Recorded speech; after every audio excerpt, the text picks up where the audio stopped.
Hi, I'm Alex. And I'm Zoe. Welcome to Spark TV.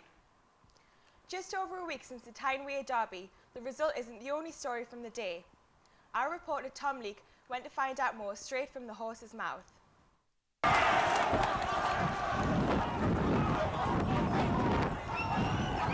These are the shocking images that mark North East football over the last couple of weeks. Policing football games has become an even harder task for the forces in and around the region, with cuts to vital police services, especially the mounted section. We spoke to Inspector Trevor Thackeray about the importance of horses in modern policing. In this country, you've got 43 police forces, but only 14 have mounted departments, and they are shutting down, sort of as we speak. 2 have shut down this year due to financial reasons. If you've got a large operational event, a large crowd event, certainly where there's potential for disorder, then I think horses are invaluable. Whilst there, I bumped into police horse Bud and PC Josh Hurst, the officer riding him during the derby, and asked how he was after the incident where a Newcastle fan punched him. He's been absolutely fine. He's been ridden a few times this week. I've been on course, but the rides have ridden him, and he's not had any issues. He didn't have any issues on the day. He just sort of took it in his stride, really. With Sunderland fans now falling in love with the four-legged arm of the law, they've sent him a full box of polos. I asked Inspector Thackeray what they would be doing with them once they arrive. Horses, they love Minster horses. They love a lot of stuff actually, but they do love mints. With scenes like we've seen over recent weeks across the country, maybe there is still a need for police horses, although as the unlucky Newcastle fan found out, perhaps it's best not to punch them. Reporting from Leeds, I'm Tom Leake. Attacks and threats on staff at Sunderland's job centre have almost tripled during the past year. The staff at the John Street branch have suffered cuts and bruises from angry waysiders who are struggling to find work. Workers have been hit, one being struck in the chest, while additional injuries were prevented by triggering alarms. According to a Freedom of Information request, 2011 saw 58 incidents of verbal abuse and threats against Sunderland staff, followed by a staggering rise to 154 incidents in 2012. Fears have been raised for staff, with changes to benefits creating more frustrations for those looking for work. Staff members have said it's because people don't understand the changes in benefits, and because of this they respond in physical abuse against them. A Sunderland fan has pleaded not guilty to making a racist gesture at a Premier League football match. 21-year-old Liam Jones of East Fine, Sunderland, was charged in March with a racially aggravated offence after performing a gesture towards West Brom striker Romelu Lukaku. Jones denied the allegation, claiming he was instead performing a chicken dance. He has been released on bail and will reappear in court on the 26th of June. Illegal high is a problem in the North East. A trio of teenagers have been released from hospital after a legal drug scare.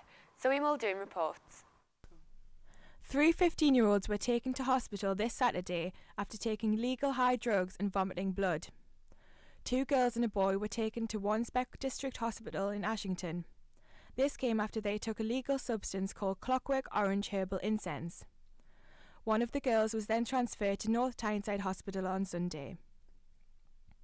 Legal highs are substances used like illegal drugs such as ecstasy, but not covered by current misuse of drug laws. This makes them legal to possess or use, however, it does not mean that they are safe. The chemicals that legal highs contain have in most cases never been used in drugs for human consumption, so users can never be certain of what they are taking or what the side effects can be. The risks of taking legal highs include drowsiness, comas and seizures, and paranoia, all of which can be unpredictable. Superintendent Veitch of Northumbria Police stressed that the use of legal high drugs can have a devastating impact on people's health and even result in death. The 3 teenagers have now been released from hospital after being kept in for observation. Sunderland's National Glass Centre has been given an added £100,000 to its multi-million-pound refurbishment. The investment from North East-based charity, the Sir James Knott Trust, will contribute towards the transformation currently taking place. Improvements will be made to the galleries and learning spaces, as well as new electric furnaces that will reduce its carbon footprint. In addition, they'll also be putting on projects in Sunderland, strengthening the wider cultural offer in the city. National Glass Centre is a recipient of Arts Council England's Catalyst match funding programme, which means the awarded money will be doubled, adding to the £2 million investment attracted from successful fundraising. Now to Robert Hall with the sport. Thanks, guys. Liverpool Football Club has fined Luis Suarez, and the PFA have offered him anger management after an incident that occurred yesterday. Suarez appeared to bite the arm of Chelsea defender Branislav Ivanovic during the second half with a score of 2-1 to the Blues.